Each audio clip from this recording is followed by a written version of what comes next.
ജീവിതത്തെ ആസ്വദിച്ച് ജീവിക്കുന്നവർക്ക് ഒരു നല്ല ചായ കുടിക്കുന്നതും സന്തോഷമുള്ള കാര്യമാണ്. നമസ്കാരം, ഏവർക്കും എൻ്റെ പുതിയൊരു വീഡിയോയിലേക്ക് സ്വാഗതം. ഇന്ന് ഞാൻ നിങ്ങൾക്ക് പരിചയപ്പെടുത്തുന്നത് ഒരു നല്ല ചായ എങ്ങനെ നമുക്ക് തയ്യാറാക്കിയെടുക്കാം എന്നുള്ളതാണ്. 3 കാര്യങ്ങൾ പെർഫെക്റ്റ് ആയെങ്കിൽ മാത്രമാണ് നമുക്ക് നല്ലൊരു ചായ ലഭിക്കുന്നത്. ചായയുടെ നിറം, അതുപോലെ കടുപ്പം, മധുരം, ഇത് 3 പെർഫെക്റ്റ് ആവണം. അപ്പോൾ 3 ടിപ്സിലൂടെ ഞാനത് നിങ്ങൾക്ക് വീഡിയോയിലൂടെ ഷെയർ ചെയ്യുന്നു. ഇനി നല്ലൊരു ചായ കുടിക്കാൻ വേണ്ടി ആരും കടയിൽ പോകേണ്ടതില്ല. അപ്പോൾ എങ്ങനെയാണെന്നുള്ളത് നമുക്ക് വീഡിയോ കണ്ടാലോ. ആദ്യം 1.5 കപ്പ് പാല് ഒഴിച്ചു കൊടുക്കുന്നു. എനിക്ക് 3 കപ്പ് ചായയാണ് വേണ്ടത്. അപ്പോൾ 1.5 കപ്പ് പാലും അതിൻ്റെ അതേ അളവിൽ 1.5 കപ്പ് വെള്ളവും ചേർത്ത് കൊടുക്കുന്നു. അതിനാവശ്യമായിട്ടുള്ള 3 സ്പൂണ് പഞ്ചസാര. അപ്പോൾ ടിപ്പ് 1 എന്ന് പറയുന്നത് നമ്മുടെ ചായ വെള്ളം പെട്ടെന്ന് തിളച്ച് കിട്ടാൻ പഞ്ചസാര ഇട്ടാൽ മതി. പഞ്ചസാര ഇട്ട സ്പോട്ടിൽ തന്നെ സെക്കൻഡുകളിൽ തന്നെ ഈ വെള്ളം തിള വരുന്നതാണ്.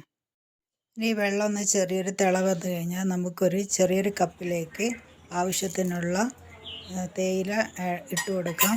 ഞാൻ 3 ചെറിയ സ്പൂണിലാണ് തേയില ഉപയോഗിക്കുന്നത്. ടീസ്പൂണിനേക്കാളും ചെറിയ സ്പൂണിലാണ് തേയില എടുക്കുന്നത്. 3 കപ്പിന് 2.5 സ്പൂണ് തേയിലയാണ് ഇട്ടിട്ടുള്ളത്. പിന്നെ അതിലേക്ക് ഈ ചൂടായ പാൽവെള്ളം ഒഴിച്ചു കൊടുത്ത് ഇതൊന്ന് നന്നായി മിക്സ് ചെയ്തെടുക്കാം. കുറച്ച് സെക്കൻഡ് ഒന്ന് ചെയ്താൽ മതി, അപ്പോൾ തന്നെ ഇത് നല്ല സ്ട്രോങ് ആയി വരും. ഇതാണ് ഇതിൻ്റെ ടിപ്പ് 2 എന്ന് പറയുന്നത്. അപ്പോൾ സെക്കൻഡുകൾക്കുള്ളിൽ തന്നെ നമുക്ക് ഒരു നല്ല ചായ തയ്യാറാക്കാൻ പറ്റും. അപ്പോൾ ഇനി ഇതൊന്ന് നമുക്ക് ആ തിളച്ച പാൽവെള്ളത്തിലേക്ക് ഒഴിച്ചു കൊടുക്കാം. അപ്പോൾ ഒരുപാട് നേരം തേയില ഇട്ട് തിളപ്പിച്ച് വെയിറ്റ് ചെയ്യേണ്ട കാര്യമൊന്നുമില്ല. നമുക്കിതുപോലെ തയ്യാറാക്കുകയാണെങ്കിൽ ഇനി ഇതൊന്ന് മിക്സ് ചെയ്ത് ഒന്ന് തിളച്ച് പൊന്തിയാൽ മാത്രം മതി. നമ്മുടെ ചായ റെഡി ആയിട്ടുണ്ട്. ഇത്രയേ ഉള്ളൂ.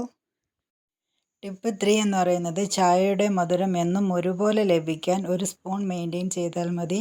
അപ്പോൾ എപ്പോഴും നമുക്ക് പെർഫെക്റ്റ് ആയിട്ടുള്ള ടീ തയ്യാറാക്കിയെടുക്കാം. മധുരം കൂടിപ്പോവുകയും കുറഞ്ഞു പോവുകയും ഒന്നുമില്ല. അപ്പോൾ എപ്പോഴും തയ്യാറാക്കുന്ന നമ്മുടെ ചായ പെർഫെക്റ്റ് ആവാൻ ഈ വീഡിയോ നിങ്ങൾക്ക് യൂസ്ഫുൾ ആകട്ടെ.